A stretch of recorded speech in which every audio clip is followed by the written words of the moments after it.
maybe arguably in a better position under the whole Ronald Koeman thing because the distance between Barcelona and Juventus, I think it's sizable. Like Juve for me are nowhere close to winning that CL.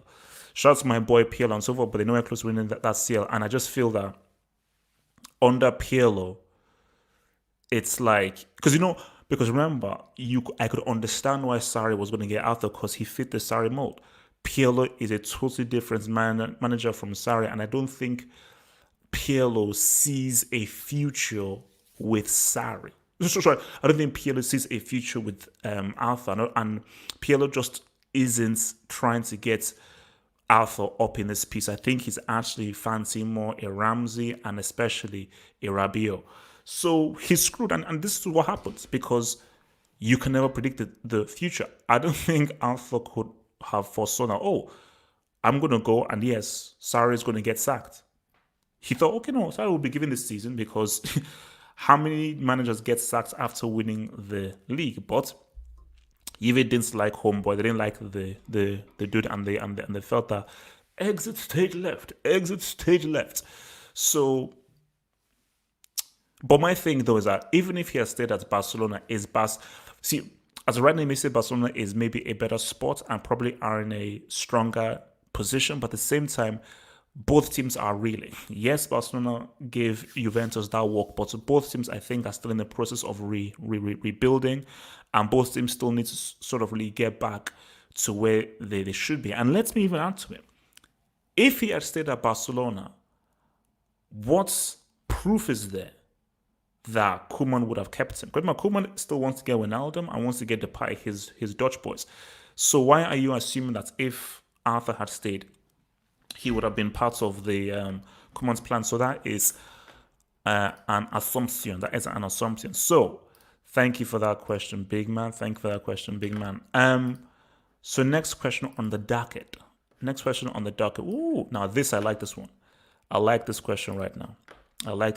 So let's bring this one up. From Jonakim Nembardo White. Lovely name. Amazing name. Why is that? Are you like listen to like a superhero or something? He says, do you think Hazard needs midfielders around him that are more mobile than Kroos and Casemiro? Kroos is very static with his game. Hazard is a give and go player. I would approach this question in a multitude of ways. First thing is Hazard needs to improve. Let's start there. Before we even talk about, because I think you're onto something, but let's just start at the beginning that Hazard as a player needs to improve because you can still do positive things when the ball is at your feet. So you can't be wholly dependent. I just think Hazard as a player, and he will even say to himself that now I need to improve my quality. I need to improve as an individual. I need to get better as an individual because I've not really gotten better as an individual. I need to really take some blame with regards to my quality. So let's start there. Now, I think the key thing, and this is why Real Madrid need a whole revamp, is I think someone even sort of mentioned this. Zidane is still playing as if Cristiano is still in this team, and Toni Kroos, Casemiro, and Benzema are like 5-6 years younger. But that's not the truth. These guys are 3-4 years a lot older. Cristiano is not in this team, and Hazard is a totally different player from Cristiano. And this team, if you're spending so much on Hazard and a guy that is that talented, you need to revamp your team. Now, remember what I started off with? I know Hazard needs to improve. So that is the starting point. He needs to improve and he needs to get better. But once he gets better, you're right. I do think that there needs to be more movement. And I think Hazard is far more effective in a team that is flowing with lots of runners that is attacking. And there are several moving pieces and options for him to pass to. Because as of right now, even when he's at his best, the only guy that he's working with is Benzema. Even so, in the game against Mönchengladbach, how he gave it to Benzema. Benzema went out left and then put the ball through homeboy's legs and then Hazard had the ball. So, and for every manager, you can't enforce a philosophy onto your team. And this is almost like a life lesson. I say to any advice for people in life is keep the pendulum swinging like this. If the pendulum goes too much this way or this way, you're messed up. The key to life is balance. The key to management is balance. Yes, you have your philosophy. Of course, everybody has a philosophy on how the team wants to play. But you should balance that philosophy with what players do I have? And what concessions do I have to make for my philosophy? Because the end goal is winning. What do I need to do? What strategy do I need to do? What changes do I need to do? What instructions do I need to give in order to win? And I do feel that Zidane needs to make more concessions with his philosophy and try to play for the team. And look, okay, what does Hazard do? Like, Hazard isn't Cristiano. These are two totally different players. They play in totally different ways. Cristiano is a direct goal scorer and sharper and always goes straight. Eden Hazard is much more of a creative player, playmaker that likes to dwell much more on the ball. Already from that, you know that your approach and what the other guys around you have to do has to be different. So, yeah, like for me, but at the same time, you can't then say, oh, Cruz and Casemiro have to go because these guys have been amazing. Toni Kroos, like I say that Toni Kroos along with, and funny, they're both German, like Toni Kroos along with Joshua Kimmich are probably the two best performing central midfielders in the world. So Toni Kroos is indispensable. But yeah, maybe you need to think about that third midfielder. And I think they tried this for a short while. Isco and Hazard, that is a match made in heaven. I already know those guys already have the same footballing IQ. So it is crazy, and I think maybe he has beef with Isco, especially with what Isco was saying when he was on the bench. It's crazy that you've not had a team or that has had Hazard and Isco, because I will argue with you that I'll probably do like a little tactical breakdown on this, but if you had a 4-2-3-1 with Isco as the number 10, Hazard the wide left, and you give them freedom to roam, between Isco and Hazard and Benzema as well, you will have creativity for days. You will have absolute creativity for days, and that's just something that needs to be tried upon, man. So thank you for the question, Mr. Man. Thank you for the question, guys. Remember, guys, if you're in here, drop a like, sub, drop a like, sub, drop a like, sub, drop a like, sub. All right. What are we doing here, man? All right. Let's actually see the damn question, bro. From Wale. What up, bro? He says, hey, man, keep up the good work. Thank you, man. Thank you for the support. My question goes, how good are Atletico Madrid really at defending? If Liverpool took their chances last season home and away, they could have put at least 7 past them. Bayern literally just put 4 past them in one game. Barcelona and Real Madrid always tear them open. Let's not forget Leipzig as well beat these guys. How good are they really at defending? Just because they put 11 men behind the ball doesn't mean that they're superb at defending. Bless, bro. That's a real good question. You see, we've always been sold this myth that Atletico Madrid are this tough as nails, hardcore defensive side, and they hardly concede and so forth. But you raise an interesting question. Is it that they are technically, quality skill-wise, a really good defensive team? Or is it that they just have men behind the ball and they're just scared of leaving the halfway line? Inter Milan, technically speaking, were a great defensive side. It wasn't about men behind the ball. The way that Mourinho set them up and just the positional defending of Lucio, Samuel, Cambiaso, those guys were particularly good at the defending. Italy always has been, but especially Italy in 2006, those guys could have defended from now until the end of days. Between Materazzi, Nesta, and Cannavaro, those guys defended like flipping titans. So, of course, Gordon in his time was a great defender. Gavi was a great DM. But I do think that whole myth that Atletico Madrid are this great, amazing defensive side, Cristiano gave you guys those 3-3-Gs.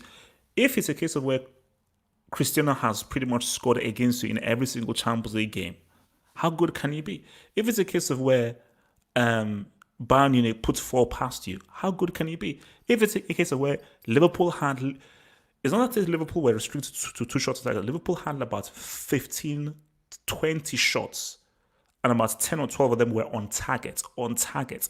See, if you have shots on target, that means your defense is being crap. That means it's either the team can't finish or you have a great keeper. Where it shows that you're a great defensive team is if there are hardly any shots on target, or even hardly any shots, but specifically no shots on target, because the defense is stopping you from gaining any traction towards their goal, which is what they're there to do, to protect their keeper.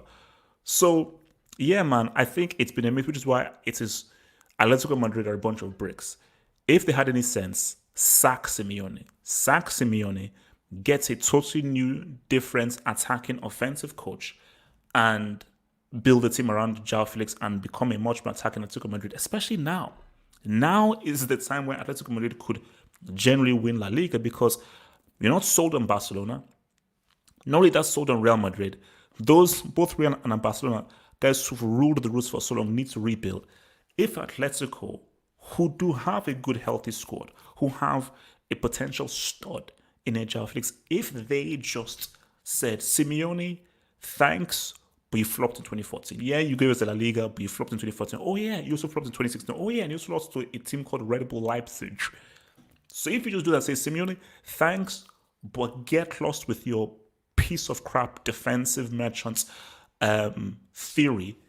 Bring in a coach who totally comes with a whole new philosophy from the ground up, then you could see a different Atletico. But they've given this guy like a 50, 60, 70 year flipping contract extension, which means like he's going to be here for the end of time. So it's a mess. It's a mess, bro. It's a mess. But yeah, good question there, bro. Good question there, bro.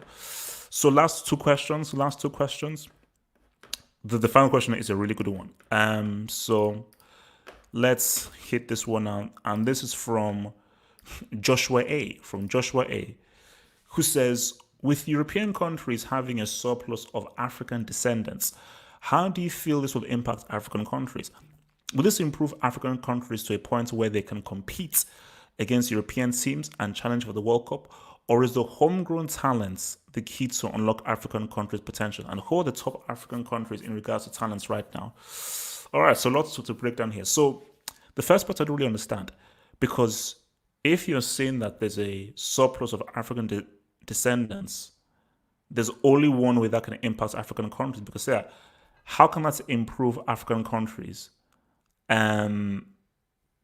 Because if the European guys are taking guys who could play for a Senegal, Cote d'Ivoire, Nigeria, Cameroon, Zimbabwe, Zambia, so if European countries are taking those guys, therefore there's only so much talent you can grab onto as an African continent and as an African nation. So for me, that it doesn't make any sense. Like, that kind of deduction doesn't really make any sense. So yeah, like, it's going to have an adverse effect on African countries because they're losing a lot of their top talents. Like, what would a Ghana look like if they had Balotelli? What if Pogba, Kante, all these dudes, Umtiti, stayed with their African heritage? You have talent, but then again, it goes to the whole thing of like organization, coaching, opportunities, and so forth. So is homegrown talent the key to unlock African countries' potential? No, for me, I say, look, it is right now. It's at a stage where it's almost impossible for an African country to win the World Cup. You can have the best coaches in the world and everything. Luck only takes you so far. You need quality. You need personnel. Why that Nigerian team was so good in 94, 98 was because those guys were freaking talented. It is the 94, 98 team, that era from 94 to 98, that is the most talented African side of all time. That is one of the most talented football sides I've ever seen, based on just raw talent and ability. So you have to have a marriage between the raw talent and ability and, of course, the coaching. Oh, yeah. It also help if hotel bills are paid, there's organization, and there are no bribes. That also help as well. So without that stuff, don't really know what much can be done, man. Who are the top African countries in regards to talents right now? I think Nigeria are slowly saying something. Osimhen, Simon Moses. I've forgotten the name of this guy. He plays for Rangers. He's a pretty good dude. Ghana, yeah, I think a lot of Ghana's guys have sort of. I think Ghana's kind of golden generation and everything was that kind of 2010 to 2014 era. Um, Cote d'Ivoire's golden generation that has gone. That was the Yaya Toure days. So that was like from like '06. That's like '06, '10. That was their really era. So um yeah, it's high hard, man. I'm just thinking about what I mean, Algeria are there and everything. Cameroon, not really. I say Cote d'Ivoire, not really. Cameroon, I say not really. Nigeria, yeah, they're here and there. Ghana, no, not really. So yeah, man, it's because really Egypt, it's really Salah, really. Algeria, it's really Mahrez. There's other strike that they have that's all right. So because the issue is again, look at Algeria. What if Zidane played for Algeria? What if Benzema played for Algeria? Like the issue is, it's hard for me to say what talents are there because a lot of these great talents have sort of taken their talents to European countries, man. So it is what it is, man. Because you know um it would be like again look at Saka, Bukayo Saka, really good player, and he was like, I'm going to go with England, and no qualms against him and everything. It is down to his decision, but if you have continued to see all of these potential quality players choose to play for European countries, how can I truthfully answer questions that which African country have top talent? So that, my friend, is the issue, dear sire. Dear sire. So, final question, and this I like this one, man. This is a good one. Um, oops, sorry. Let me bring this up for y'all. There we go. And here we go. So, what is the greatest attribute a world-class player should have? This is a great question. Now, and when I saw this, I was like, yep, I'm definitely going to answer this. And it's not something physical. It's not something physical. Because people can say, mental strength, character, the ability to do something out of the ordinary, the ability to do some magic, clutchness, um, performance at big games, performance at high pressured situations. But for me, I say the greatest attribute of a world class player is in a difficult game where your team isn't playing well, can you do something against the run of play? So it goes back to that age-old word that I like. I love this word. I know this. I love this word. Degree of difficulty. So I'm not calling you world class if you start pad against Huesca, Elche, and Scunthorpe. I'll call you a good player, a really good player, and I can't call you world class. I can only call you world class if did you ball in World Cup semi, World Cup final, Nations Cup semi, Nations final, CL semi, CL final. In a difficult game, your team isn't playing well, you're being outplayed, things are not really popping off. Are you able to stand us from the crowd and say what's up? Like Sergio Ramos's performance for Real Madrid against Ajax in that first leg, where Ajax were bombarding Madrid and this guy was defending all positions and putting on a defensive clinic. What Ronaldo did in that World Cup final for Brazil, where he said, you know what, I'm going to carry my team out and say what's up. What David Villa did for Spain in the World Cup, specifically in that tricky game against Paraguay, where, what's it called, Javi Alonso had missed that penalty and Villa came up with a clutch G. So it's those guys, because for me, I'm all about difficult situations. I don't give a damn about. See, whenever I see that things look easy, I'm like, nah, I'm not gonna rate it. I want to see you sweat. I want to see you suffer. I want to see you sweat. I want to see you suffer. And can you come up through the mud, the dirt, and rise up? If you can do that, kudos. Then that is what makes you world class. So for me, because again, like if you're world class because you score 50, 60 goals a season or something, then it's too easy. Like then you're setting the bar too low. You have to set the bar high. You have to set the bar high. So that's my thing is the greatest attribute is the ability to perform in difficult circumstances, very hard circumstances, but you're able to dig in deep and just do what needs to be done to still get your team the win when you know they don't deserve the win. But you're able to stand out amongst your brick players who are breaking it to still pull through. That is a true class of a world class player, and even dare to say a great player as well. So those are all the questions, man. Let's see what your kids are saying, man. Let's see what your kids are saying. So sending like cues, man. Sending like cues, sending like cues. Oh god, people start asking this question, man. If you can also, so I think some people are just giving some thoughts on what it means. So if you can master awareness and what's around you, you can master football. For me, that there are so many aspects of football. That's just one aspect, you know. So okay, let's say you have awareness. Do you have character? You can have all the awareness in the world. Do you have character? Because in a high pressure situation, you need more than just awareness. Yes, you need to be aware of what's around you, but when people are nervous, they can be inhibited. But the truly great players, the truly amazing players, they thrive on the pressure. Like the more pressurized the situation is, the more that they thrive. But for a lot of players, when it's a case of where there is so much riding on this game, they now double think everything that they do, and those are those guys who just can't be given that kind of greatness gene. So awareness is one thing, but you need a lot more than that. Composure, yeah, composure is key.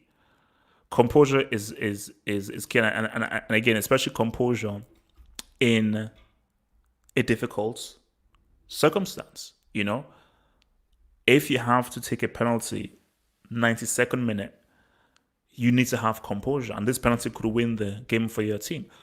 Look at in 06 World Cup, Francesco Totti. That was a huge penalty, and he put it in because those guys they were down to 10 men, and you know that if he missed that penalty, playing with 10 men extra time against it's Australia, but still playing with 10 men for another 30 minutes would have been tricky. But he had the composure to really say what's up. So, because the thing about it is that a lot of this stuff is this. I always say is that almost everybody at the highest level of football are all pretty much like this in terms of ability and quality. Everyone, most people, apart from you're a brick, most people know how to control the ball, have good technique, are technically good, are sharp, do things really quickly, and are able to think in a much more advanced way than most of us do. Hence why they're over there. But now what separates the truly great players is your character and your mentality and how you're now thinking about it. Because everybody has the talent. Not everybody has the football brain to be like, aha, this is what I need to do. Or I already know what needs to be done before the ball reaches to me. Like the tier 2 players and everything, they think about what to do once the ball reaches them. The truly amazing players, before the ball reaches them, they already know what they need to do. The truly amazing defenders are not making sliding tackles. They're not making last-ditch tackles. The amazing defenders are, yep, I'm already there. Boom. As the ball comes in, I've already gotten you. So it is really all about that mental, psychological aspect of it, man. That's a good point. Someone even mentioned it. Going back to that whole Africa thing, Senegal. Yes, Senegal have players. But the issue with Senegal is they have the worst player I've ever seen in my life. Like, this Nyong is the worst footballer I've ever seen. Hands down. He is the worst footballer that I've ever seen. And the fact that they still have him on the books is problematic, man. Is hugely problematic, man. Let me just send this message, guys. Please send cues, man. I'm here to take your cues. I'm here to take your cues, man.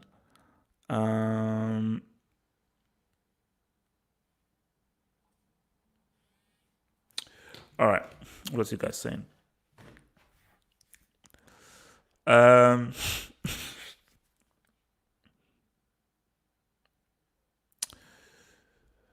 oh, someone is appreciating my head shape. Interesting, man. Oh, Lukaku got injured, or what's the biggest achievements? Leicester winning the Premier League or Real Madrid 3 UCLs in a row? Um,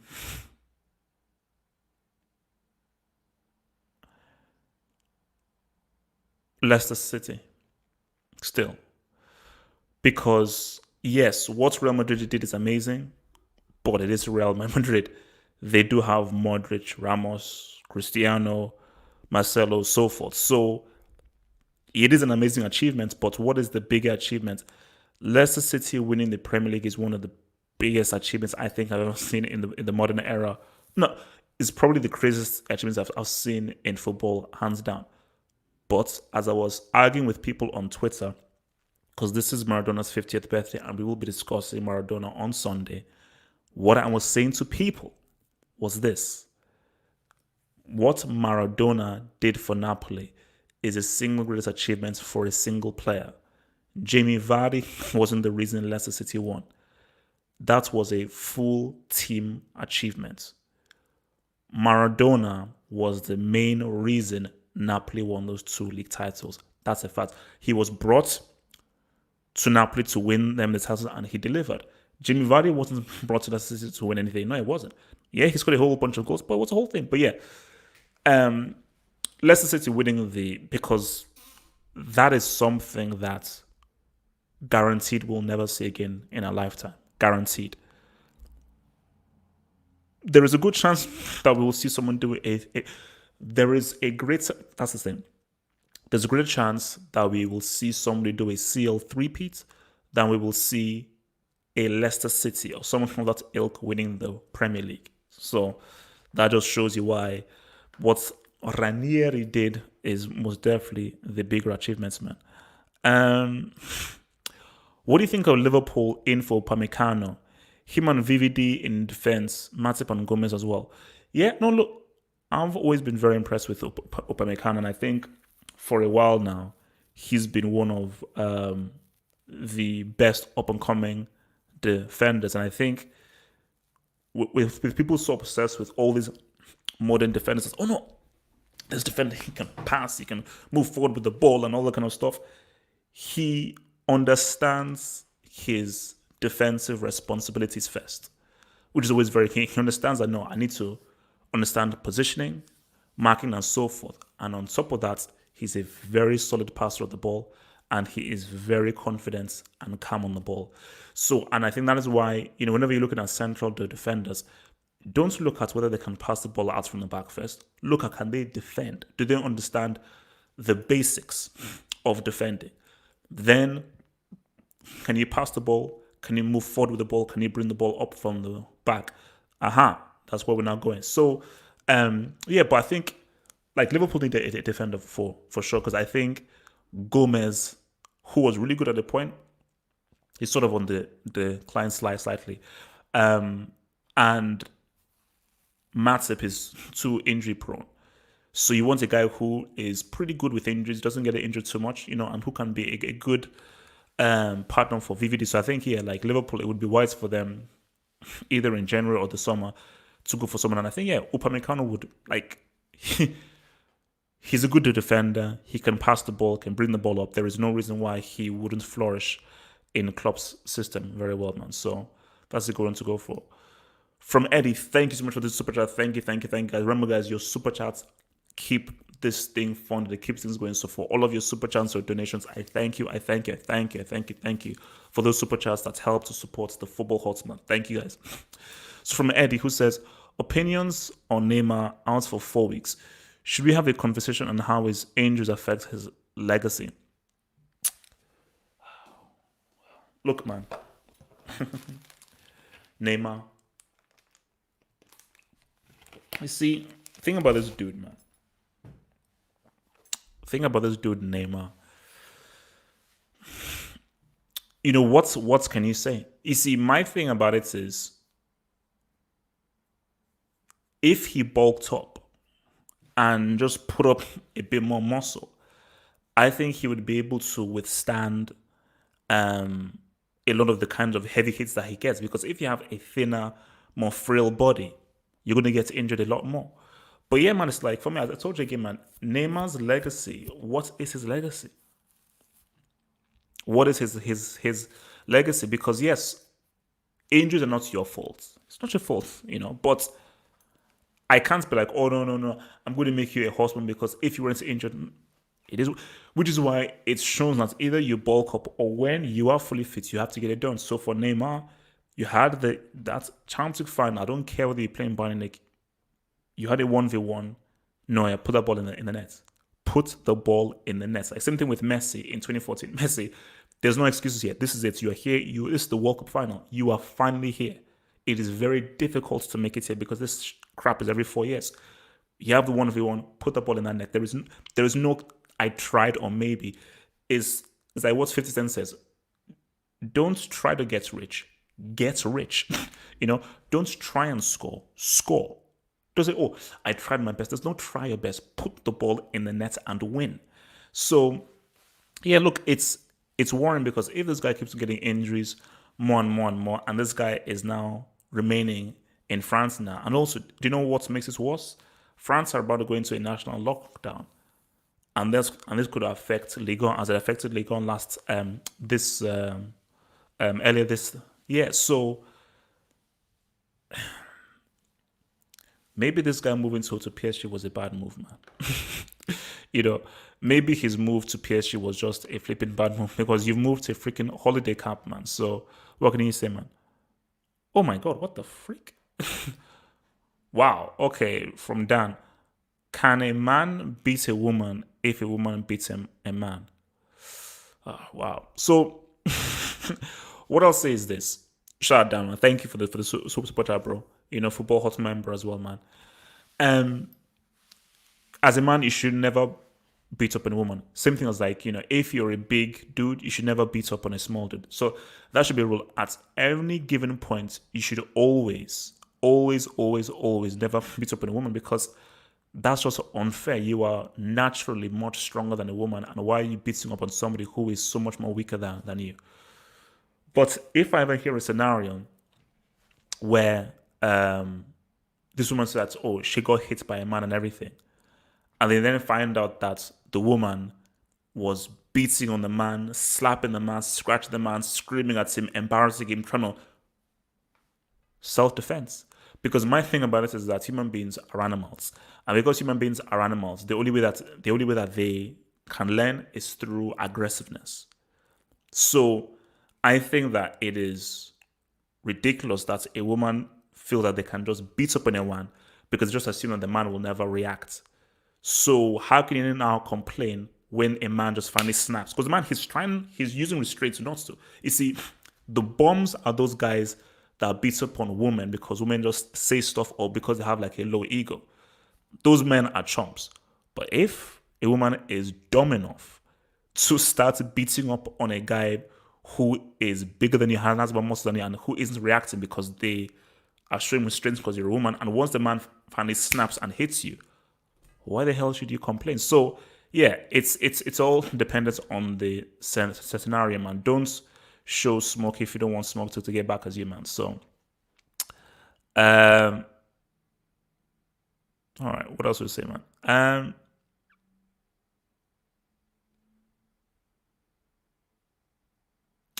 Yeah, man, you're allowed to defend yourself, man.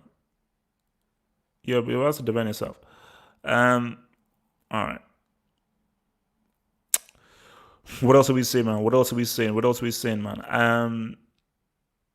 But speaking of, yeah, these Champions League games are coming in thick and fast. So yeah, because we will have done. That is wild. So in a space of 3 weeks, back to back, we would have done all 3 rounds of the Champions League.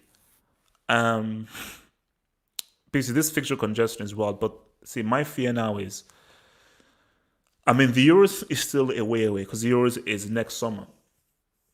But my thing is, how long is this effing national lockdown going to last for? Because hopefully, if you just they lock down now and they can just try and control this bomb ass piece of crap disease, then maybe by the time we now come to next summer, it'll be done. But my fear is, what's gonna happen, man? What's gonna happen? Um,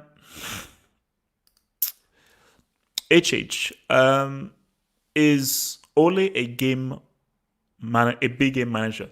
That midfield diamond, Pogba, Fred, VDB, Bruno could do damage in the CL. See this, and I think this might be Ole's kind of his MO, his pattern, where Burnley can come and say what's up to United at Old Trafford, but I think he beat Pep 3 times last season.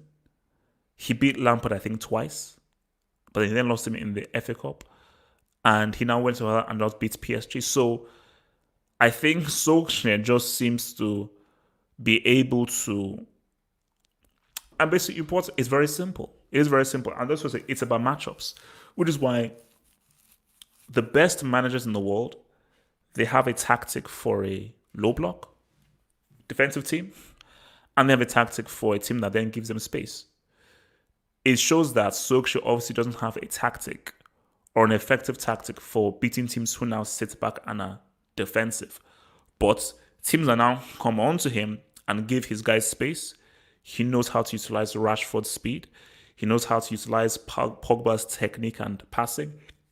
He knows how to utilize Martial's passing, and also he knows how to utilize the placement of Fred and McTominay. So he just needs to work on, because again, like you can't just be like, hey, I'm good with guys that give me space, but if guys that don't give me space, I mean, I'm a bit screwed. You have to have a plan for guys that give you space and guys that don't give you space, and that is when guys are very defensive, because there are two advantages, because again, if a team attacks you, so the strategy and what you have to now do on the training ground is, how can we quickly get from point A to point B in as few passes as possible?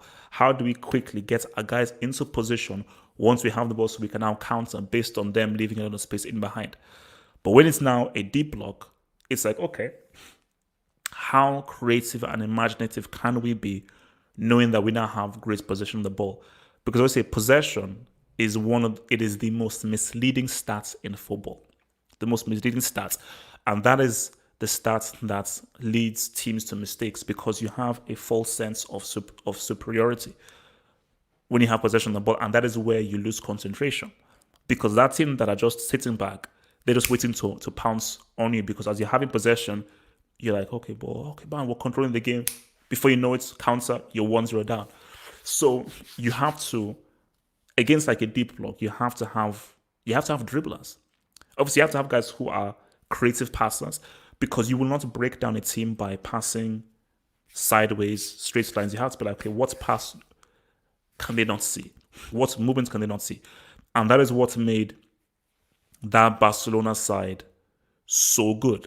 Obviously, it didn't work against Inter Milan, but what made that Barcelona side so good, especially when they had Fabregas, is they were coming up with passes that you just could never see. You couldn't see their passes. The passes were just coming from all different kinds of angles. But even them as well, when they now faced a team like an Inter Milan or even like a Chelsea who sat back a lot, that passing didn't work. What defeats a deep block, you have to have a dribbler. You have to have a player who can take one of these defensive guys out of position. So you have to have a dribbler there. It is very key. So what else are you guys saying, man?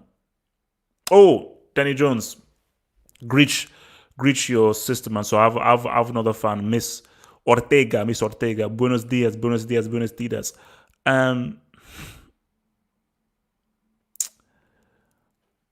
Thoughts on the nominees of France's football's all-time dream team? You know what? Maybe I will do it like on Saturday or Sunday, but right now, because I'm still so pissed off at France football for their bum-ass decision to not have the Ballon d'Or, I'm just going to say F you, man. F you and screw you, France football, for not doing the Ballon d'Or. And doing this whole all-time dream team, Nah, shut up, man. So maybe I'll probably do it on Sunday, but it is what it is. Guys, by the way, we're doing like a huge pre-match analysis on Sunday. And guys, if you haven't already, like the video and subscribe. Like that video, drop a like. Just drop a like. It's easy. Just drop a like. Drop a like, subscribe, and remember, I hope all of you guys are checking out my other channel, Half Hope Sorts. Half Hope Sorts, which is my other channel where anything non-football goes over there. And on Sunday, we're doing a pre-match analysis of Trump Biden. Pre-match analysis going down on Sunday. Stay Black special app. A Stay Black special app is dropping this Sunday. So best be there. I'll be there. For you. I got faith in all that I do. So from Footy Wizard, thank you for Super Chat. Footy Wizard, thank you, bro. Who's the better dribbler? Neymar, Robinho, or Charisma? I say Charisma. You're wrong. Charisma can do amazing things. So Charisma is one of those guys that can just do crazy moves, like specific moves. Was like, whoa, how the F did you do that? But you said dribbler. And it is between Neymar and Robinho. It's between those two. You see, I want to say Robinho at his peak. Robinho at his peak. I may have to edge it for Neymar. Because Robinho was an amazing dribbler, superb dribbler. But I just think that Neymar had more moves. Because Neymar has done some stuff where I was like, damn, how did that guy do that? And he's got a lot more tools in his ass now. None of these guys touch Okocha or Dino, because Okocha and Dino are like the lords of dribbling, like the guys who created dribbling, the lords, the total elders, the hallelujahs of dribblers are Okocha and Dino. And yes, Okocha taught Dino everything he knew. I don't give anyone an instance. If you praise Dino, you got to praise Okocha, because Dino learns everything he knows from JJ Okocha. Yes, a Nigerian dude called JJ Okocha taught Dino everything he knew. Bow down, respect Okocha. Thank you. But based on that, yeah, Neymar. Now, with all that dribbling, how many Copa Americas? How many World Cups? I think that treble was given to you by Messi. But yeah, Neymar out of those guys is the best dribbler. Wow, that's a name I'm not seeing for a while. Hey, shout out to Hangouts alum, Mr. Ben Babin, my Nigerian amigo. Who are the top 7 right wingers in the world? Well, first up, how many wingers are there in the world in the traditional sense? Not that many. So I'm just going to go by right forwards, people who play on the right. You've got to start with Gnabry. Have to start with Gnabry. Gnabry is off the flipping chain. So there's Gnabry. Then you've got to look at Salah. Then you've got to look at you see, Asensio is not there because he's not coming back from injury. Who else do we have? Sancho plays there, so you have to look at Sancho as well. Of course, Ziyech. You've got to say Mbappe. Sane plays on the left. Sane plays on the left. So a 7, yeah. Lingard, are you sick? So yeah, I mean, so who do we have? So we have Gnabry, Salah, Mbappe, Ziyech, Sancho. We need 2 more. I'm gonna pop Mahrez in there. We need one more. Messi doesn't have a role. We need one more. The Oos. Okay, you know what? The Oos. Because the Oos can play left or right. The Oos can play left or right. The Oos can play left or right. And guys, man, please, the Oos can come back, guys. Have faith in the Oos. I told you guys, I'll be real with you. Dribbling is my home. That is what I roll with. I love dribbling. Dribblers are what is always close to my heart. It's always close to my soul. Dribblers have always been close to my soul from the get-go. So I'll always support those guys. Splashnet. You see, this is why I will be opening up the users side of the Brick Academy. I'm going to be opening that up because whenever fraudulent comments are made, we're gonna have to start. Ham has been sitting in the under review docket for a while, and I think we're just putting the finishing touches on the academy because once that's happening, Ham is going to be the first to be inducted. But Splashnet, you are getting very close to getting inducted by saying Lucas Vasquez is amongst the top right wingers in the world. Lucas Vasquez is a groundnut seller. A groundnut seller cannot be the top anything. Okay, so please. From your boy Prajesh Gimier, thank you very much for your super chat, Prajesh Gimier. You said Bayern won't win the CL. Who do you think can beat them or cause them problems? My guess is Inter or other good defensive sides. Liverpool. Yes, I know Van Dijk isn't popping off and everything. Liverpool at full strength can beat Bayern. Will they? I don't know. I don't know whether they will. They can. And I'll be real with you. There are not many teams out there who I feel can defeat this Bayern side. Especially if this Bayern side is at full strength, I don't think many guys can. The reason why I said they will not win the Champions League is I don't think they can maintain this high level. Bayern Munich are amazing. They're awesome. They're flipping superb. And I am on record. If Bayern Munich blitz through the CL again, I'm ready to put them as being a better team than Real Madrid. Because thinking about the Real Madrid three-peat team, it's an amazing achievement. They were through some close shaves. And yes, let's revisit that Bayern Munich game. Let us revisit that Bayern Munich game with some dodgy refereeing, because there were some dodgy refereeing decisions. Bayern Munich's win was clean. It was as clean as 666 daisies. Clean as 666 daisies. And also remember, Real Madrid won 2016 via penalties. So if Bayern Munich say what's up with no penalties this season and they maintain a high level and they flip and they bend over and lubricate everybody, I'm like, okay, no, these guys are better than those dudes, but I just don't think it will happen. I just believe that someone's going to take them that it's not going to be Inter Milan. Conte is a flop and an embarrassment. If this dude doesn't come out of this 3L group yet again, and he allows either, Mönchengladbach or Shakhtar Donetsk to come through, then I'll be like, what the heck? The hell? So yeah, man. I mean, yeah, the only side I think, but let's be real. That PSG game, it was 1-0. That was a tight game. The only two teams I feel that can say what's up to Bayern are PSG and Bayern. But guys, sorry, are PSG and Liverpool, but you never know what's going to happen in the game. Anything can happen in a game. Anything can happen in a game, guys. You know, you just never know. Man.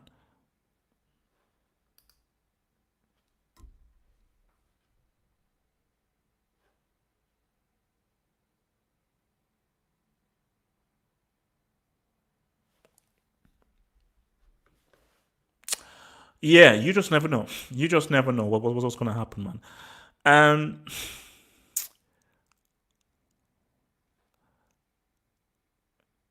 Oh, there's another lockdown. Oh shit! Why has this been announced? Fuck. Oh crap! Are you kidding me?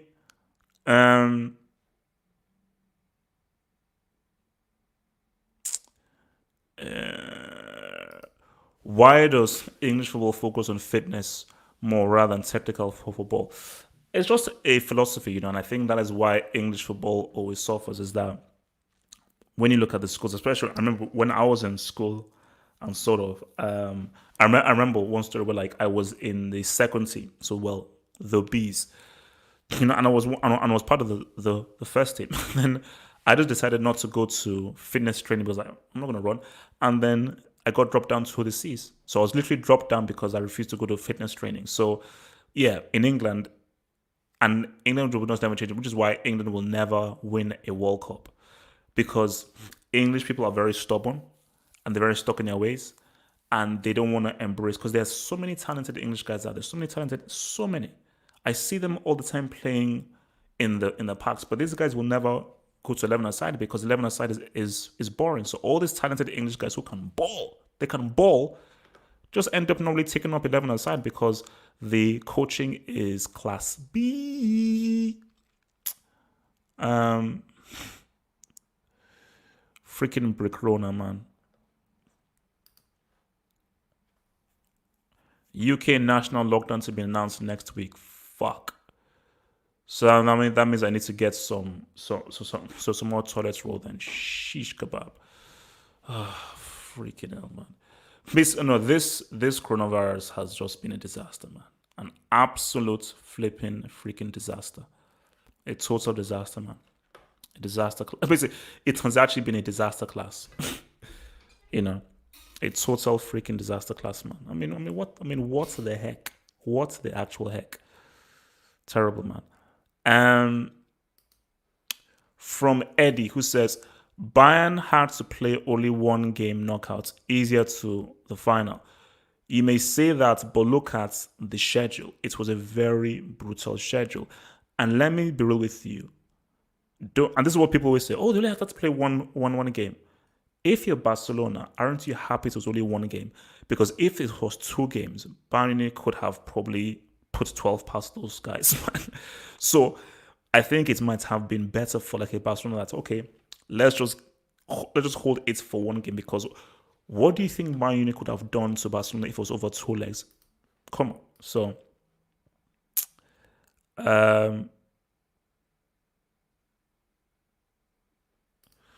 from Bargaf Condetti, Arsenal, the best team in the 7 Seas. We're going to beat Man U this week 3-1. Also, Trump is going to win the election on Tuesday. No, we're going to discuss this on Sundays. Remember, guys, to head over to Half Hope Salt and subscribe. Head over to Half Hope Salt and subscribe. Content that's going to be popping up. And on Sunday, all of you guys are invited to the Hangouts. It's called the pre-Trump Biden Hangout, man. So you guys are introduced. You're invited. We're going to break it down. Arsenal are not the best team in the 7 Seas. Where the hell did they get that crap from? Where the hell did they get that from? Also, it's Arsenal money this week. Wait, when is it? Is it Sunday? Shit, it's Sunday. Because I've got to be in the freaking office then, man. Arsenal money. That could be a draw, man. That could be a draw. I really don't know where that one is going, man.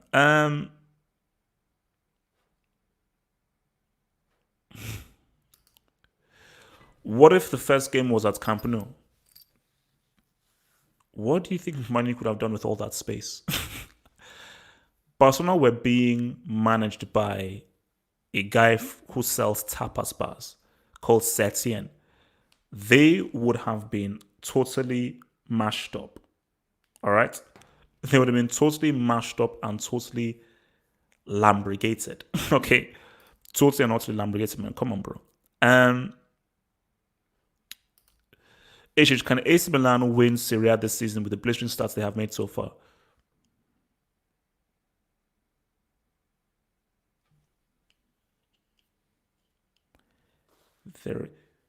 Let me just. I can't bet against a team that have won the league 9 times in a row. Let's start there. It isn't wise to bet against a team that has won 9 times in a row. It ain't smart, bro. It just ain't smart. But with that being said, dear sire, Juventus under Pirlo doesn't look good. They drew with Crotone, drew with Hellas Verona. They look a mess. Like Barcelona, Barcelona are still a team still in transition. Barcelona outplayed the living F out of them. It was an exciting game to watch back to back, but Barcelona ripped them. When a team is ripping you open through the middle, then you know you have issues. Yes, Bonucci, no Chiellini, but still. So I think Serie A could be really exciting. See, I I'm sticking with Juventus, mainly because they won 9 in a row. Based on how they are performing, it doesn't make sense, but because they won 9 in a row, I'm going with Juventus. But my gosh, Milan have a good chance because Juve look. It's the Pirlo thing. See, if let's say it was still Sarri and they started like this, I'm like, hey, look, they'll get there. But because Pirlo got his coaching badges this morning. This morning they delivered his coaching badges to him this morning. So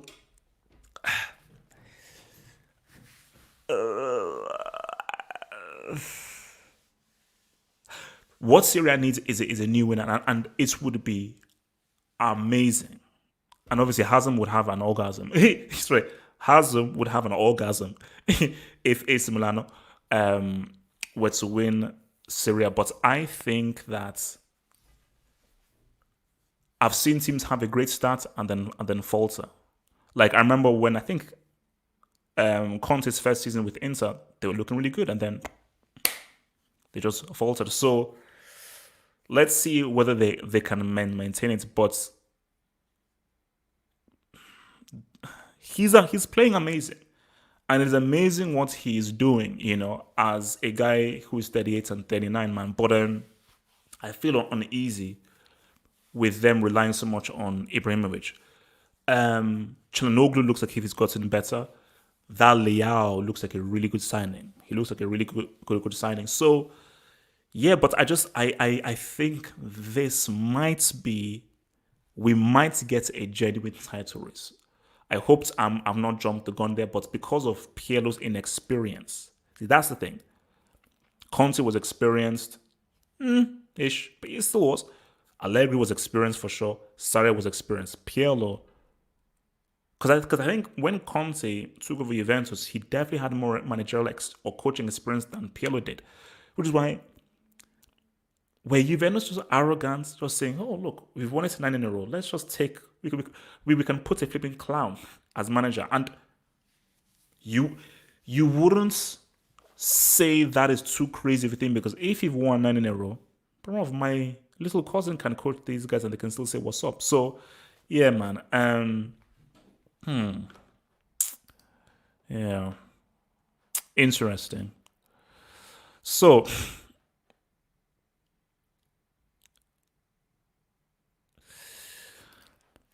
where does Pedri rank in teenagers in football? I think top 5. Let's see more of him. He wasn't too great in El Clasico. He was money against Juventus. So, not so good game, really amazing game. I mean, he gave birth to Cuadrado a few times. He gave birth to Cuadrado a few times. But I don't like just rushing and just pouncing on, oh, jeez, amazing after just one game. Let's have a larger sample size. But he's got the skills. Same thing as Puig, like Barcelona, Spain, they always produce really good technical guys. But let us just see what he does more so in the games. And, he is, in effect, benching Griezmann. Because, I was surprised that he didn't start Fati. Which makes sense because, you want to protect him. And I think Fati needs to be protected. And I think you don't need to always be starting a 17-year-old. But then again, does it show a problem with Barcelona that you are relying on team, like literally, I mean, Pedri and Fati, I think they're like key players. So how are Barcelona having 2 key players as teenagers? But what can you say when flipping Griezmann has just flopped? So, but let's just see more of Pedri. Let's see more of Pedri, man. And then we can then say what's up. Let me just text this guy, man. All right, let's say this guy. All right. All right.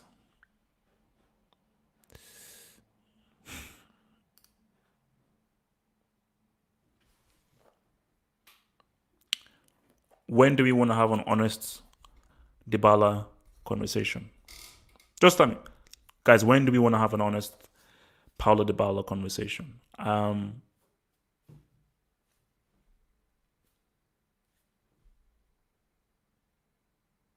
Because, I mean, what are we doing here?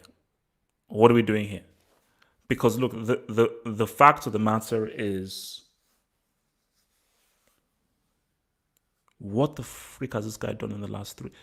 No. Let's narrow it down. Since the 2017 CL final, people in the live chats, please tell me what Paulo Dybala has done. I'll wait.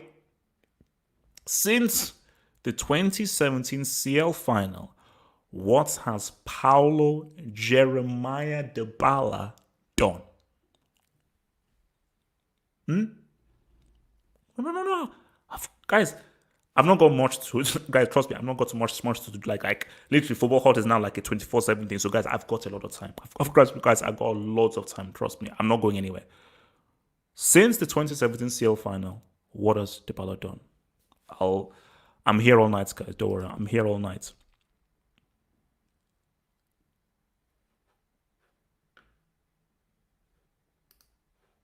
According to who? Juve's best player last season. According to whom? He basically won them the league last season. And this is in reference to the Serie A, a league where, let's just be real, Lazio flopped. Atlanta, yeah, it is what it is. So we can't say Atlanta flopped because it's amazing that they even got the two to begin with. But Lazio flopped, Inter flopped. Let's just keep it real. Inter Milan should have won that league last season. It's just because they completely and utterly choked. So I'm not giving Dybala any kudos for winning Juventus their 9th Serie A title. I'll say it again. What thing of relevance has Dybala done since the 2017 CL final? No, you can't. You can't name anything because he hasn't done anything. All that hype, all that talk, he was supposed to be Juve's man. This is going to be the next Del Piero, that's build the team around him. The answer, guys, is I was hyped for that 2017 final. That's why I didn't do a post-match analysis, because I was like, this is it.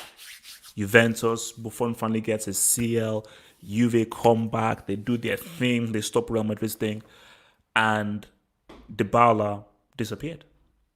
He became Casper the Ghost in the biggest game.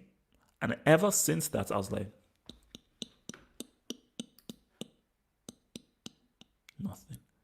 nothing. Oh, actually, there's one thing I want to see here. From Amateur Critic, I think it's just Amateur Critic. Dybala is the Hazard of Syria. Blue Eyes Merchants. Yeah, is the Hazard? No, he isn't still. Because Hazard has been injured. And Hazard's injury has affected him. And Hazard is just dealing with all his issues. Dybala has been fully fit.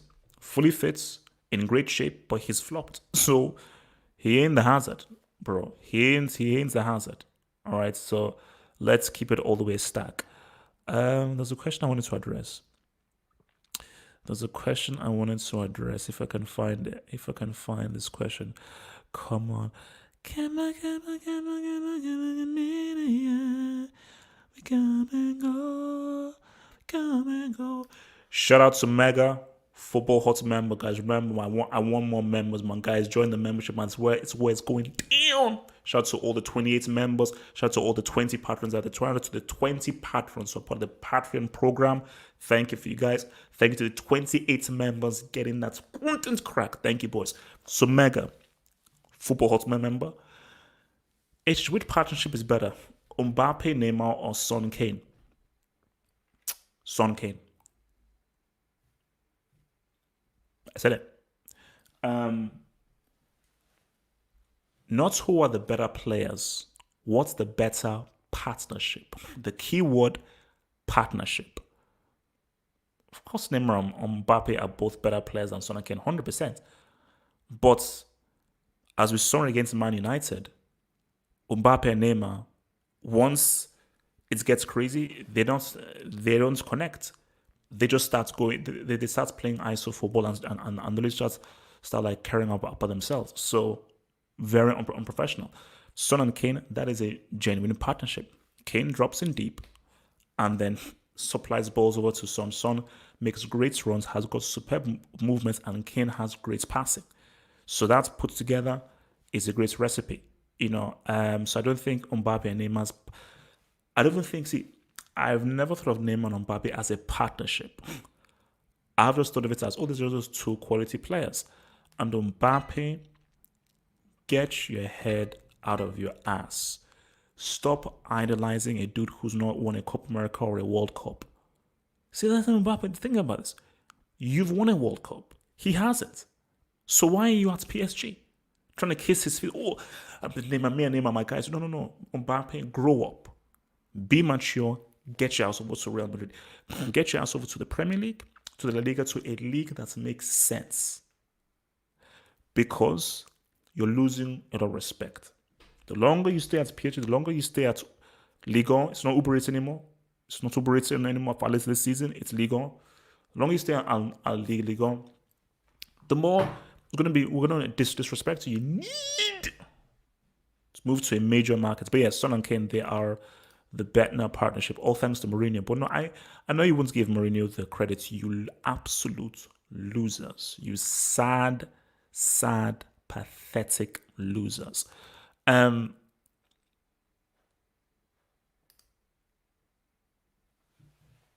I am one of Son's biggest fans. Huge fan of Son. Massive fan of Son. I'm like,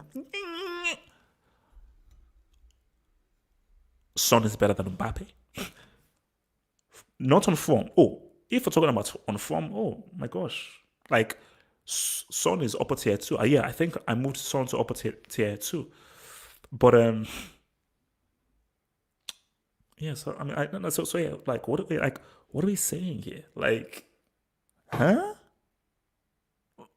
Son better than Mbappe based on ability? No, come on, bro.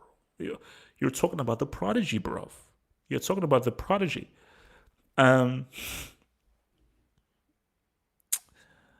just see. I think did I miss a super shot here? A super shot here. Oh, there he is. Hazem has rolled into the building. Hazem, I was hoping to avoid him. I was hoping to avoid this Hazem dude. All right. I think I might have missed a little something. Come on, minion. We come and go.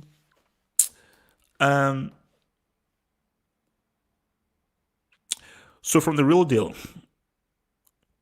COVID, you think they should play the Nations League? So shout out to Real Deal there. Thank you for super out to Real Deal. Nations League is pointless. It is pointless, but I think if we're dealing with national lockdowns, screw the Nations League. 100%. Screw that Nations League. If we're dealing with a freaking national lockdown, then screw the Nations League. The Nations League right now is irrelevant.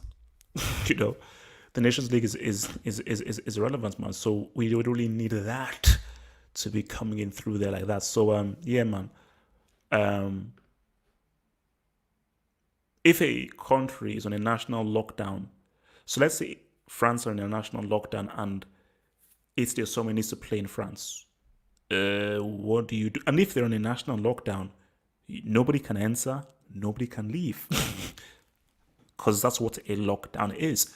Nobody enters, nobody leaves. So we can sort of contain this. Everybody stay in their freaking house. So, yeah. But my thing about this is, how is this going to affect football? So we're not going to, because if there's a national lockdown, so now football is not going to be put on pause. So, wait guys, what is this? What is this COVID crap? The heck? Oh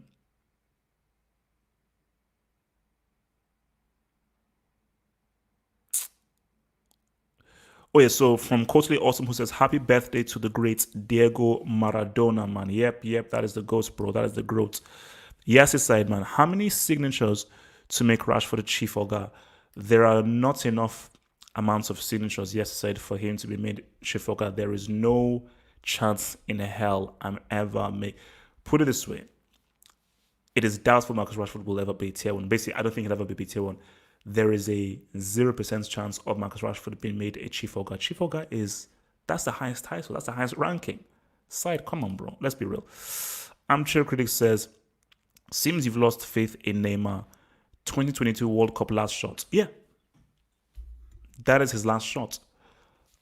But if Brazil runs into France, Brazil can't beat France. Full strength France, full strength Brazil in 2022, France are winning. Because Camavinga is going to be there.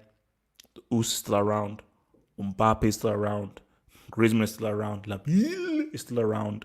So, now if they can avoid France, yeah. But if they run into France, me no think so. Me no think so.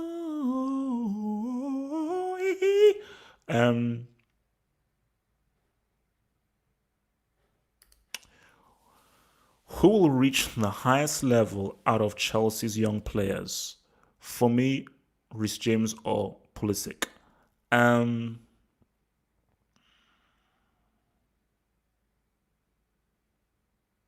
It's gonna be tough.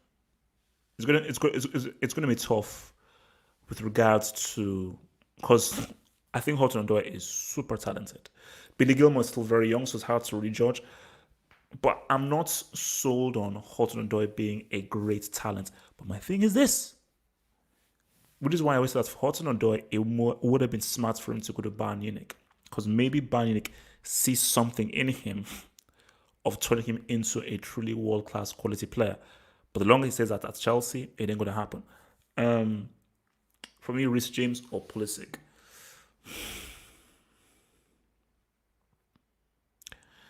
This is what I've always said about Reece James. See, Pulisic, the thing about Pulisic, I'm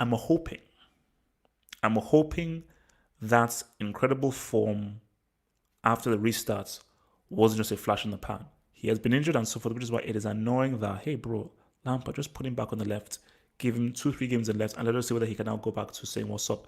But the issue now is he's now fighting in that position for probably Timo Werner, especially if he plays a Giroud there as striker. So, and also as well, because Werner likes to drift out to the left, it's just going to cause more issues. Put it this way. If there's one person who despised and hated the signing of Timo Werner, it was Pulisic. It could be Reece James. Although, again, if it is coaching, if he's coached well, I've got my eyes on Tomori. Tomori looks pretty good, bro. Tomori looks pretty damn good, bro. Tomori looks pretty damn good. All right, what else is he saying?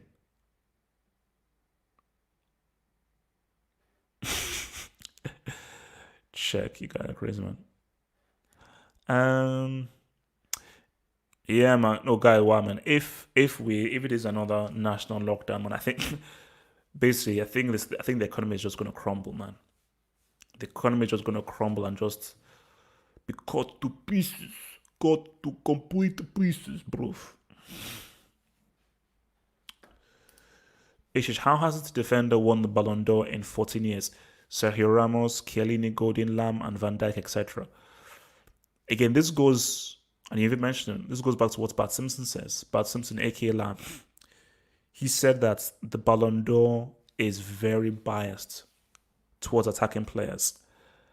And you see, the Ballon d'Or took advantage of the Messi Cristiano popularity, because due to their psychotic fanboys, it puts more focus on the Ballon d'Or. And if you're putting more focus on the Ballon d'Or and on the organization, that means the organization can make more money, because the organization can now go to a sponsor and say, hey, you realize that this program is going to be watched by X million people, mostly Messi Cristiano fanboys. And they'll tune in to see whether either Messi or Cristiano wins. And sponsors will be like, my gosh, we're going to pay you hundreds of thousands for us to put as sponsors or whatsoever at the event, therefore creating money. Hence why the Ballon d'Or organizers, what they want so much is for Messi and Cristiano to still remain there. So they were not thinking about freaking defenders, because the defenders don't bring in any box office. I mean, okay, what brings in the most box office? So that's the thing that. But remember as well, in fairness, this has been a very attacking era. You know, like the 90s and 2000s was a more defensive, balanced era where you had top defenders, midfielders, and so forth. How many all-time defenders have we had in the last 10 years? You know, if you look at those names there, the only all-time defender I'm giving you is Lam and Ramos. Chiellini is not an all-time. For his era, yes. Godin for his era, yes. Van Dijk for his era. I'm not putting Van Dijk. So the only potential all-time, no, Lam for sure. Potentially Ramos. But when you look at the 90s and the 2000s, Rio Ferdinand, John Terry, Nesta, Cannavaro. Okay, maybe he was a bit earlier, but Desai was sort of like winding down. Nesta, Stam. These are all-time defenders. So, because it was like a different era though, where defenders were able to say what's up a lot more. Come on, guys. Let me just check something real quick. This guy's still finishing this thing up.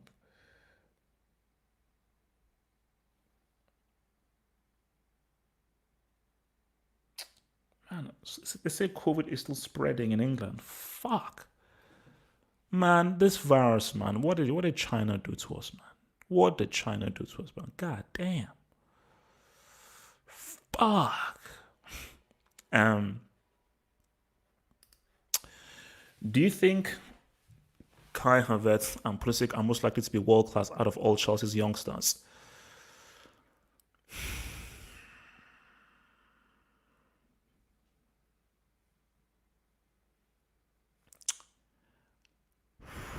That's a tough question. It's a tough question. Using the eye test, Kai Havertz is a good player, but I feel he is struggling a little bit so far, and he's even admitted by saying that, "Oh shit, this Premier League is very different and much tougher than Bundesliga. Like it's much more fast and much more tenacious." Like Pulisic has great ability, supreme ability, and I feel that he really just hits like an upward curve improvements wise. I have no idea. Like you see, I look at a Jao Felix, I'm like, I can see something there. I can see something of a truly amazing player there. Kai Havertz, I don't know. I'm like, this is a very good player. I don't know whether I see how this guy can now go ahead and just be a total world-class, world-beater guy. I don't know. There is skill there, but I'm not sure. Pulisic, the dude we saw towards the end of the season, that's a world-class player. For me, he became world-class there. My fear is that was that just an anomaly?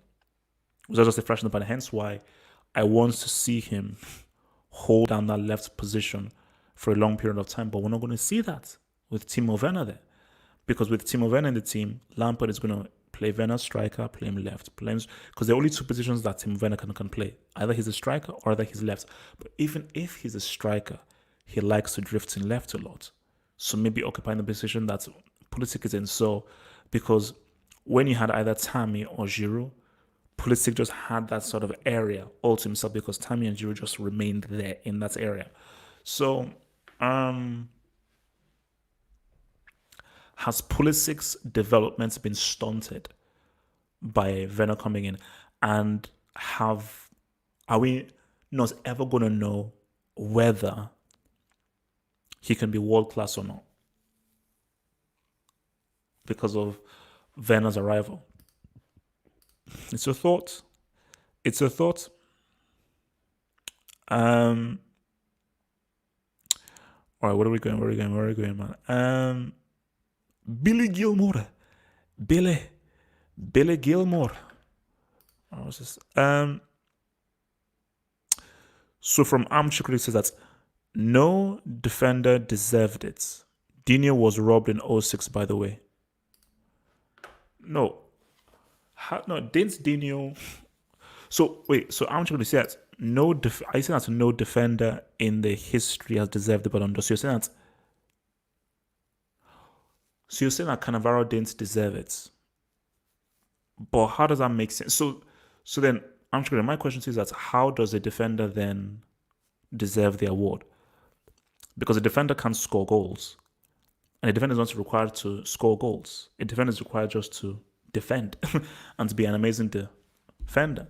And the fact of the matter is that Ronaldinho didn't do anything in the final. And Cannavaro was pivotal to Italy winning the World Cup. And what I keep telling you kids, World Cup over everything. So in a World Cup here, World Cup precedes and supersedes everything.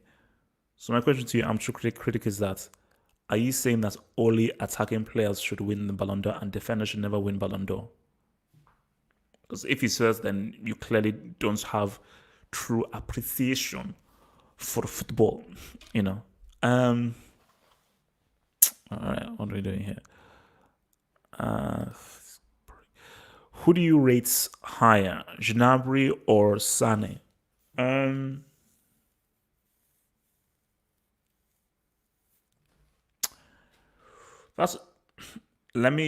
I'll slightly cheat, and I'll put it to you like this.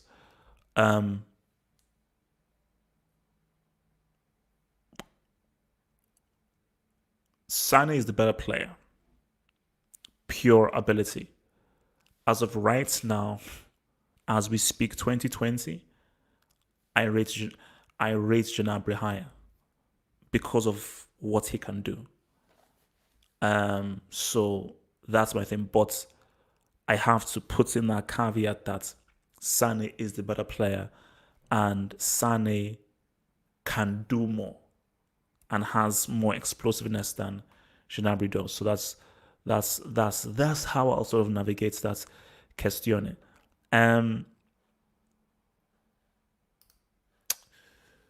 Serie A top 4 predictions. How's them? It's impossible. That's an impossible question, bro.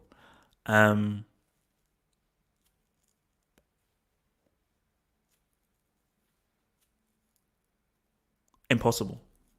Like, because maybe you missed it. I said that because of Pirlo, we could actually have for a long time a genuine 3-horse race. Even a 4-horse race, because Milan have come out of nowhere. I still think Lazio are going to be strong. I still think Atalanta are going to be in there. God forbid Inter Milan don't actually get into the title race. And you have to put Juventus, they just have to. Pirlo, no Pirlo, you have to be there. So we could have a 5-horse race. So if Milan maintain their momentum, we could have a genuine 5-horse race, which I think realistically will go down to a 3-horse race. Hopefully COVID doesn't F everything up. But if I had to say, I would still say Juventus first. I might say Juve first, Lazio second, Inter third, and maybe Milan. I think this might be the year that Milan gets fourth. But Milan's... See, I'm not ready to just put out there and say Milan are going to win it this season, man. They're looking good, but this is a 38-game season. It's not a 3-game season or a 4-game season. It's a 38-game season. Like, it's a marathon, not a sprint. It is a marathon, not a sprint, and there's still a long way to go. There is still a long way to go, man. All right. From Armchair Critic says that Dino had 50 goals, assists, was the best player in the CL. I meant in the last 14 years. World Cup over CL, Pochettino's role over a defender. VVD had a decent case in 2019. Okay, armchair critic. What did Ronaldinho do at the World Cup? Yes, he had a great Champions League. In the biggest game, he didn't show up. Cool. Without Dino, you wouldn't get to the final. In the final, you didn't show up. You didn't show up against a 10-man Arsenal.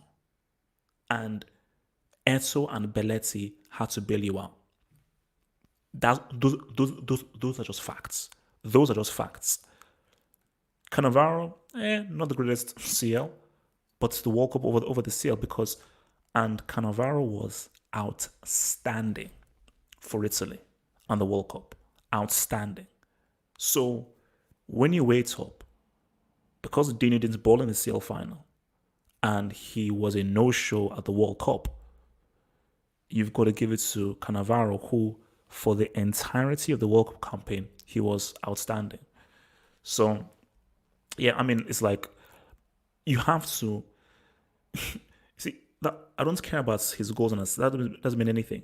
In comparison to what Cannavaro did as a defender, you've got to give the dub to Cannavaro. You simply have to. So,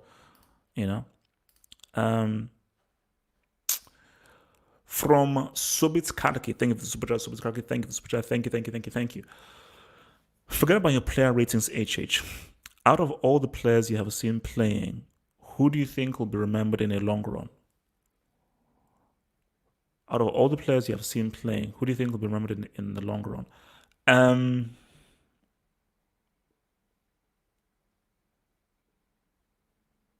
For me, see, this is a weird, because it's generational. It's generational because my generation was Ronaldo.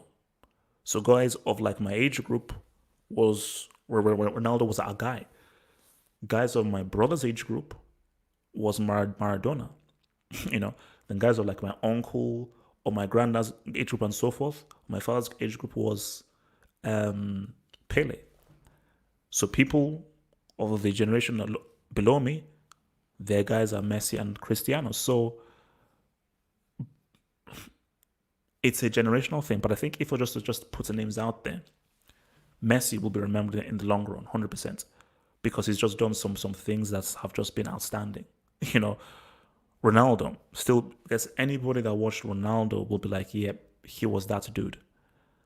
And I think, which is why it's generational. So if you go to a Ronaldo video and you look at the comments, guys are like, man, I remember this dude, man. I remember this dude, because you had to live it. So the people that will remember it are guys who lived it. If you didn't live it, Ronaldo doesn't really stick with you. So let's say you have like somebody who is 4 years old now. 6 years time, he'll be 10. So around 10 or 11, you begin to really crystallize things. So by the time he's 10 or 11, Messi, Cristiano, they'll be long gone. And for them, their guy is Mbappe. All they'd have are YouTube videos of Messi. But a 14-year-old in 6-7 years time doesn't have time for some dude that existed 6 years ago. That's some old relevant dude. They're like, no, my guy is Ansu Fati. My guy is Mbappe. So a young dude in 6-7 years time has no time for Cristiano or Messi. All they care about is João Felix, Ansu Fati, Foden, Sancho. Those are their guys. So it will always be generational. And I think we will always have these arguments. I will never put Messi and Cristiano in the same category as Ronaldo. Ronaldo will always be the best player I've ever seen in my life. Always. And that will never change.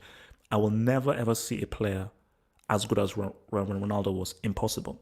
It's never happening. Never happened. Like, no one has come close. The kinds of things that this guy did, it's like you're dealing with something frightening. Hence why it was a phenomenon. So every generation will always be like, that's my dude. That's my guy. Like, guys of the Maradona generation be like, nope, that's my guy. Don't care. Because I lived it. And living in the time when you see this transcendental player does something to you and affects you more when you are experiencing it. So that's my thing, man.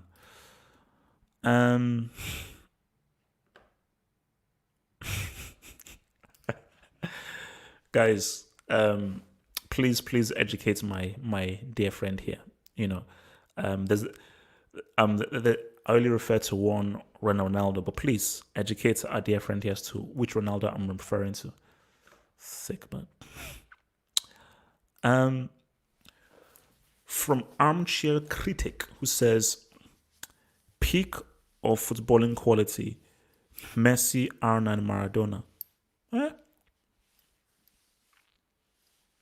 I wouldn't argue with that, you know, because I've always said that the Messi Cristiano debate is stupid, and I had to I had to mute a conversation thread that was happening within it, man. So I was like, you know what?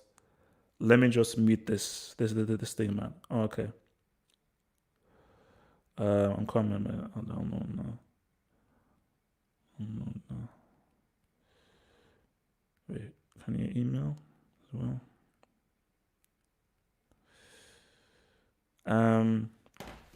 So yeah, but it's like I've always said a lot. Like the better football player is Messi. Like, what's there to argue about? Because because using the eye test. The eye test, Messi has always been the better player. So it's like there's no competition. So there's Juve Barca. Like, no, like there's nothing Cristiano can do or achieve that will make him a better player than Messi based on football. But achievements, trophies, boom, okay, that's true. But in terms of who is the better player, Cristiano is fighting a losing battle. Because based on the laws of football, just football eye test, that is an unwritten rule that everyone just knows. It doesn't need to be explained. Of course, Messi is the better player. You know, like even whenever I talk to my brothers about it who are older, they're like, hey, where's the debate? I always say it's the dumbest debate I've ever had in my life. And my thing about this is that even if the debate is about achievements, like who cares how many Champions Leagues neither of you guys have won a World Cup, so who cares? So I'm at a loss. But people like the debates. Let's have a debate. I wouldn't. But some of the stuff that Maradona did, man, because they were showing like clips of him in training. Because the thing about Maradona was like, see, Maradona is football. Like we'll talk about this more on Sunday, but Maradona is football, and by that I mean the marriage of ability and the passion. See, that's the key thing. You know, because the funny thing I always say, like, Maradona is Cristiano's passion and mentality and Messi's skill. Cristiano doesn't have the natural skill and ability of Messi. Messi doesn't have the passion and the mentality of Cristiano. But Maradona had that mentality and character, passion and will, and he had the natural ability and the skills. So which is why I say he is, technically speaking, the greatest player, because he fused the two important components of football for me, which is the ability, the skill and everything, and the mentality and the psychology, the character, fused together as one. So, because, look, Pele, I respect Pele and everything. I need that passion, man. I need that pasiones. That's pasiones. Oh my God.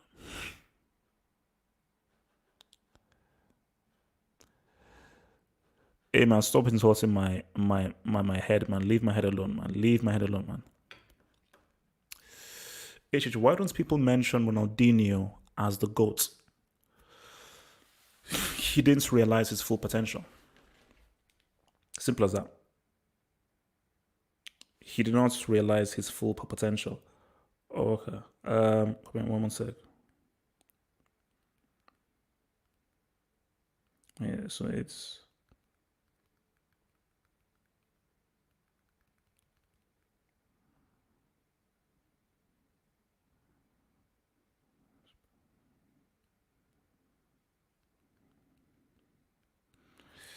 um he didn't realize his full potential. Dino's peak was '06, and yes, he won the Champions League, didn't ball in the final. That was his World Cup. Brazil had the best team, the best players. That was his World Cup. But Zizou said no way. Zizou said nah, nah, nah, nah. So I think that's why they don't really mention him as the GOAT, because he didn't realize his full potential. You know, like Dino did things on a pitch that we've never seen before. And even if his fire burns for a short time, it burns bright. And this is what I told you. If Dino could just go to any kind of street park and everything, and he's seen as a god. Because Dino brought that futsal psychology to 11 aside. So basically, the reason why futsal guys or street guys never go to 11 aside is because they can't implement their skills there, because 11 aside, it's different. You can't play 5 aside, 11 aside. But Dino, he adapted his game and so forth, but he still manages to sneak in. Whoa. You can't just kick the ball up, hold the ball up on your chest and start walking. Like, you can't do that in a match. You can't. You can't just flick the ball up, no look past elastic. Like, whoa. You're doing street things on a pitch and you're laughing and you're smiling. And I think that was the thing, because it was like, see, Dino had swag, and he brought so much swag to football, because it was like, no, this guy is really bringing his personality to the game. So Dino was Allen Iverson, which is why if Dino just had a longer reign at the top and kept his level higher, yeah, we're now talking about one of the greatest players of all time, 100%. Like, because Brazil had the team. If that team functioned, and if Dino led that team to a World Cup, we're having a different conversation. Because that's 2 World Cups. So if he led that team to a World Cup, he was the star player, we're having a different conversation now. A totally because if he does that, Zidane is viewed differently. Zidane is just viewed as a 98 merchant. Then we're like, then for Daniel's like, no. You're not a horseman. And now it's like, Dino or Maradona. It's like, this is Dino or Maradona. So that's why these what if scenarios are so interesting, because you're like, if certain things happen, it has several knock-on effects for other players and other things, So, but let's say he was Allen Iverson, because Iverson was about the reason why NBA players have tattoos, cornrows, plaits, and so forth, because of Iverson. Before Iverson, there were no tattoos, no earrings, nothing like that. He brought all that into the game. I think if Dino had a longer reign I think it would have changed the culture of players to express themselves more and be more characters.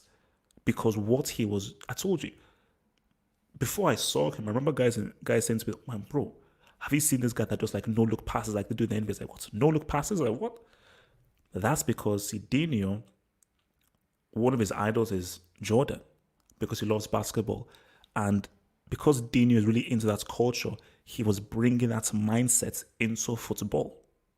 So, but it is what it is, man. He just didn't have the longer reign. Do you think Liverpool can beat Bayern without VVD?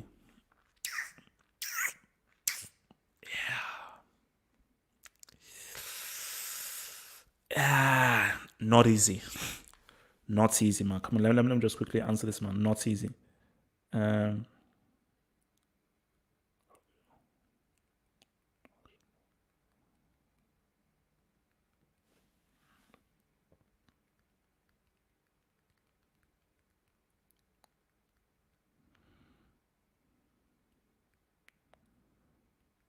okay, just quick set. And it's to um tough. Tough. How do you deal with the movements of Gnabry, Coman, Mola, Goretzka, Kimmich's passing, and Lewandowski without Van Dijk? I don't trust Matip and Gomez or Fabinho and Gomez with those five guys going in there. Liverpool can hurt Bayern for sure. The speed of Salah, Mane, and how quickly they can move the ball and how quickly they can transition, they can harm and hurt Bayern. No Van Dijk, it's gonna be a long night. It's gonna be a long night. It's gonna be a long night, man. It's gonna be a long night, man. So yeah, it's gonna be a long night, man.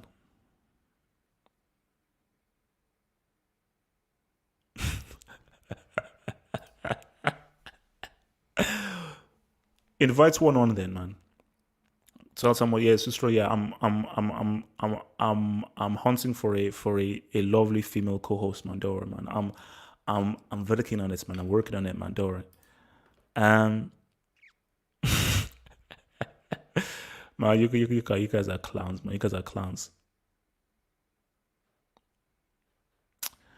How for Brazilians don't fulfill their potential, it's injuries or parties. Pele fulfilled his potential. Rivaldo fulfilled his potential.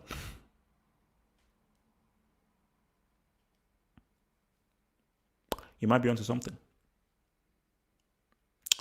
You might be onto something. Did Kaka fulfilled his potential? Yes, he had an injury, but you could argue he did pretty much fulfill his potential. But so Robinho, parties and some other stuff. Ronaldo injury, Neymar parties and injuries, Dino, and maybe parties and some other stuff. So yeah, like I mean, but you have to take the good with the bad, and that was the thing with some of these players is where if you take away their party mood and the party vibe, you lose a lot about what makes them amazing. You know, you lose a lot by what makes them amazing, man.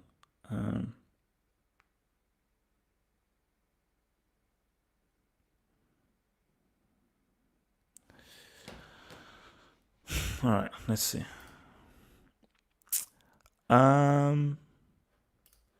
Thoughts? Yeah, I mean, I'll bring this up to the group on Saturday.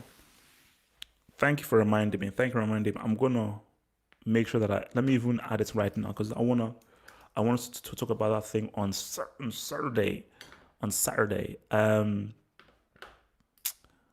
Let me just put that into the docket. Lampard, Benzema versus Vinny. Okay, so I made that video and guys said, you're tripping. Pretty much that's Benzema is was being a prick. And you should never do that to a player. And I watched ESPN FC and they all said, nah, what Benzema did was messed up. To because see, what Steve Nichols said made sense. You can't say that to a player behind his back or when he's not knowing. Either you address it to him and say, yo, bro, what the hell is going on? Or you just take it out on the pitch where you just don't pass to him on the pitch. So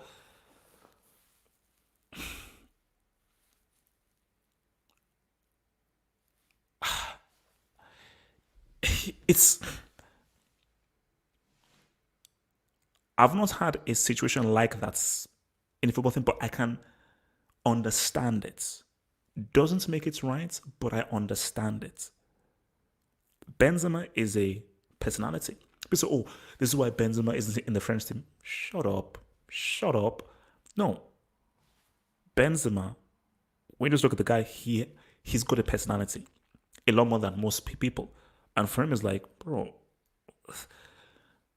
And the comments were like, oh, it's like if he's playing against us because he's playing badly.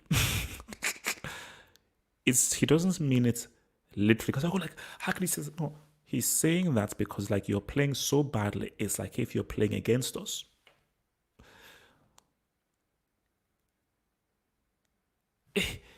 The comments is just based on his performance. Maybe okay, I'll see what you guys say. I didn't see that. It didn't strike me as a big deal. I found this amusing, but it's like it's football, and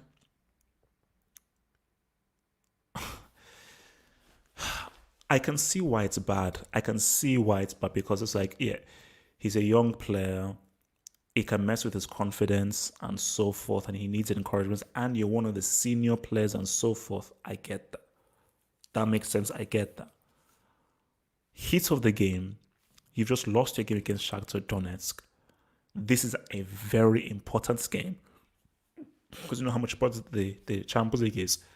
Heat of the moment and everything. You're like, man, Zidane's not going to say anything. He's still on. Fella, man, freak. Because what does he say to Vinicius? Because he could go up to him and say, oh, play better. Will he now play better? Like, Zidane obviously said that to him in the dressing room, like, oh, bro, improve. And he knows he's playing badly. So you saying to him that play better doesn't mean anything. So you're going to now take things into your hands and be like, the best way we can do to come back in this game is if we pass to him, he's going to keep on losing possession. So, bro, if you don't have to, pass the ball into Tony Cruz, put it across to Vasquez or something. So, I don't know, man. I don't know. Do you think Pirlo will be in charge next season?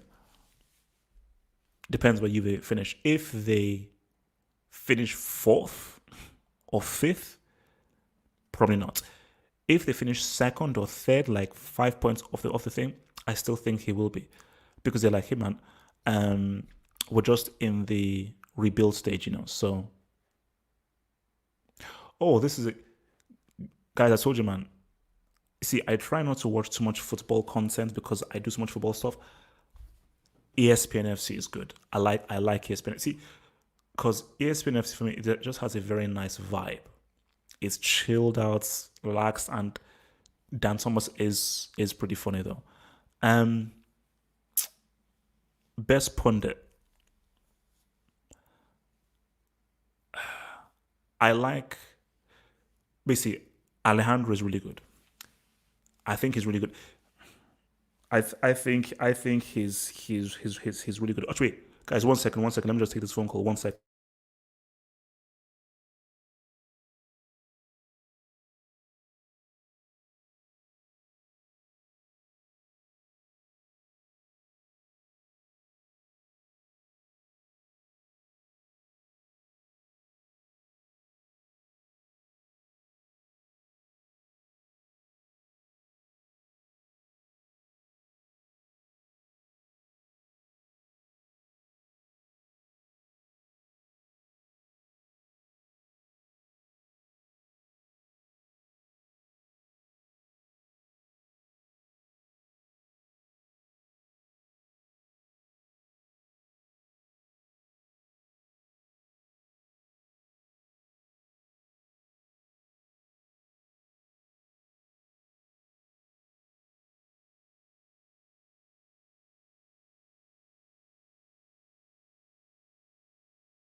Okay, but just taking a little phone call thing there, man. So, see, my thing is um best pundit. I like Shaka because I just we share a lot of the same comments, but in terms of just analyzing things, I think Alejandro is the best, but I think I like Frank Leboeuf because I do like some of the insights that he does have, and I think because he comes from a point of view of a defender, I do find him quite interesting. I do find him quite interesting. So um, yeah, for me, I think Steve Nicol is just he's just there for laughs. Craig Borley is, I mean, Craig Borley, Steve Nicol, Frank. So the guys are good. Like Frank Leboeuf is good. Shaka is good. Alejandro is good because the thing why I like Alejandro is that he gets to the core, like no BS. He just goes straight to the core, and also he mixes it with some comedy. So he's also quite amusing with the stuff as well. So, and I think that's the thing about this is that when I look at stuff like BT Sport or Sky, it's just very, and I think that there's because Dan Thomas is English, so is Steve Nicol and everyone. But I think that because they're in America, I don't know, an American show, there's more fun to it. But in England, things just seem a bit like drab, but there's not that kind of same excitement that you have. So, because guys, it's just football, man. It should be fun. You know what? He used to annoy me. But Marcotti is good. Laurent is he's all right. Marcotti is good. He's good. You know. Like he's because Marcotti just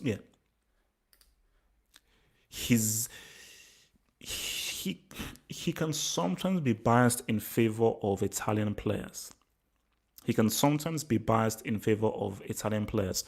But he is good though because you could just like he's very professional at that because he comes from obviously like a writing background. He's been doing this for freaking years, so he's good though. But you see, I think Steve Nicol and Burley, they're just there for laughs. They're there for laughs. I don't think they're really there to really be actually good. But yeah, I think you're right. I mean, Ali is the best. Alejandro for me 100% is the best, but I think he's the guy that really sort of stands out and so forth, man. So guys, okay, look, man, I've got to jump off now just to do some things. And guys, remember, like the vid, subscribe, like the vid. So Saturday, probably seeing a post match of Chelsea Burnley. Yes, Chelsea Burnley. Of course, Sunday post match analysis of the United Arsenal game. Going to be doing that as well. And Saturday hangouts. You're all invited. You're all invited for the Saturday hangouts. And Sunday, remember, head over to Half Hope Sorts. Subscribe to Half Hope Sorts. We're going to be doing Trump-Biden pre-match analysis.